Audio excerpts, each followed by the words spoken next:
How's your report going? It's fine. Nick's taking a look at it now. Forbes called in on Inspector Faulkner at St David's. Boss, would this be happening if Forbes wasn't who he is? Well, he is who he is, and it's happening. And look, I'll protect you as much as I can. Do you want me to drop it? Do you want to drop it? No. Good. So, who do you know down in Melbourne? It's as bad as that? Anyone? Only Dad.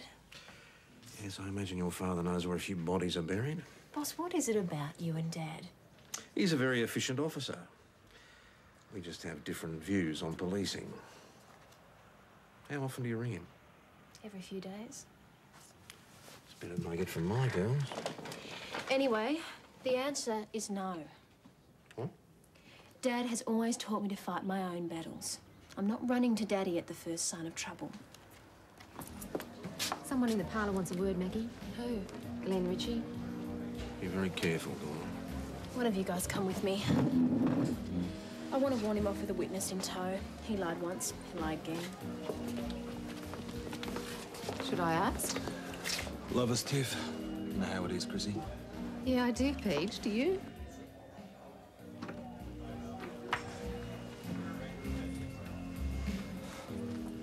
I was hoping we could do this one-on-one, Maggie. Why? So you could set me up with something else? Maggie? Only my friends call me that. I thought we were friends. After you lied, you dumped me in it. Glenn, are you seriously going to go to court and commit perjury for Forbes? How much is this job worth to you? You mustn't go to court. I don't want to see you, talk to you, take your calls, nothing. Maggie, listen to me. Ken Forbes is one of the best friends you guys have. You proceed with these charges and he's out of cabinet. Even if he's not convicted, some of them will stick. Just drop it. Politicians aren't above the law. I'll see you in court. Maggie. I'm sorry. Maybe when all this is over... When it snows in hell, Glenn. It's getting really serious, isn't it? Yeah, it looks that way. Does Forbes really think that he's above the law? Apparently. He sits in Parliament making laws for the rest of us. Yeah, so he does. Hope he's not going to get away with this. PJ thinks it would have been smarter to let him walk. Smarter, yeah. Would you have? Oh, probably not. Probably. I certainly hope I'd do what Maggie's done. It's what we swear an oath to do. I don't know. If I was sweating on a promotion or we had a big mortgage. You're not sure? No, I'm saying I'd hope I'd do it. There's pressure on Maggie. It's only just beginning.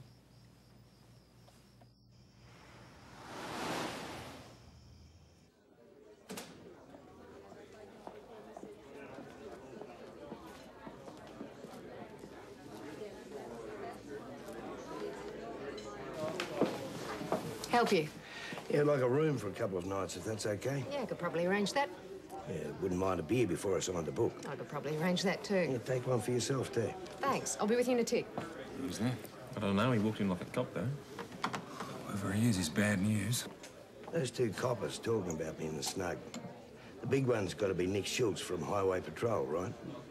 The one who fancies himself as PJ Hashem. Who's asking? You're Chris Riley.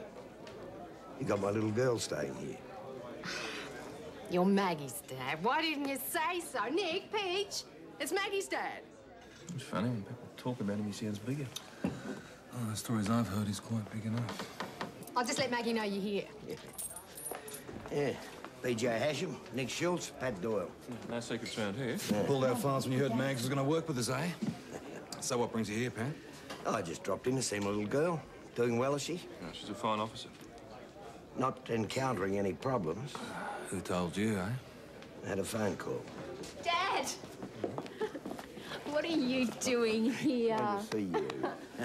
You guys don't mind if we just... No, go ahead. Use the parlour. Thanks, Chris. Come on. Just a minute ago. Obviously, I just need to use the phone, eh? Sure, by all means. Someone rang me. Some chair polisher rang me. Wanted me to lean on you. Tell you to drop it. Who? Oh, no names, no pack drill. Reasonably high up. Dad, now I don't want you buying into this. I'm not. You drove all the way up here. Well, had a few days owing. Just thought that you might like someone to talk to. So tell me all about it. They're talking in the parlour. Better give us one for camouflage, Chris. I did the right thing. I did everything I was taught, and now I'm copying all this. Yeah, Glenn. He's the one you brought round to the house last month. Yeah. Dad, he just stood there and lied. And I thought there might have been something there. How close were you? We're getting close. And he lied. To protect his boss? To protect his job? Both, I guess. Doesn't sound like a very nice person for my daughter to be going round with. It's just weak. Yeah, you could say that. Dad, this isn't about Glenn. No, isn't it?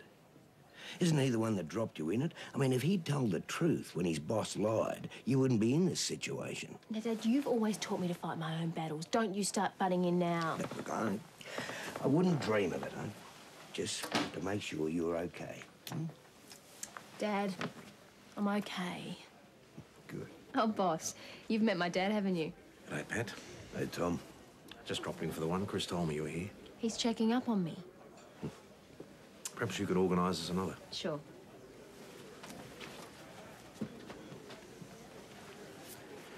What the bloody hell do you think you're doing here? Just wanted to make sure my daughter was okay. I'll tell you straight, when I heard she was your daughter, I wasn't too keen on having her here. But she's turned up trumps. And I won't have your Stone Age approach to policing affecting her career. With that girl, the sky's the limit. But not with you hanging around her neck.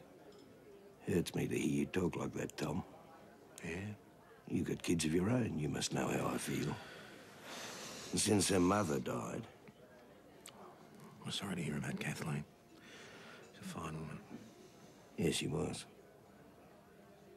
This winery bloke who saw him getting into the car, the one who's having trouble with his eyesight. I'm just saying, if someone spoke to him gently but firmly... Stay out of it.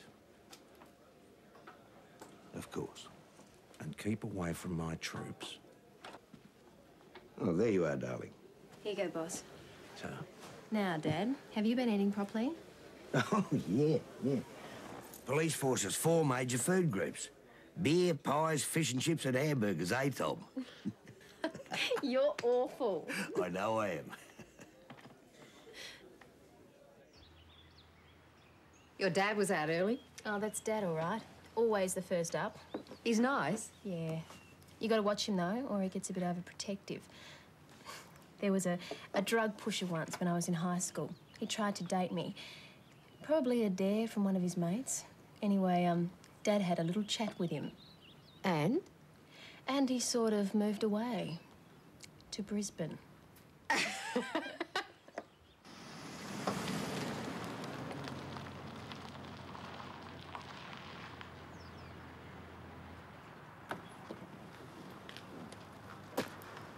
Mr. Braun?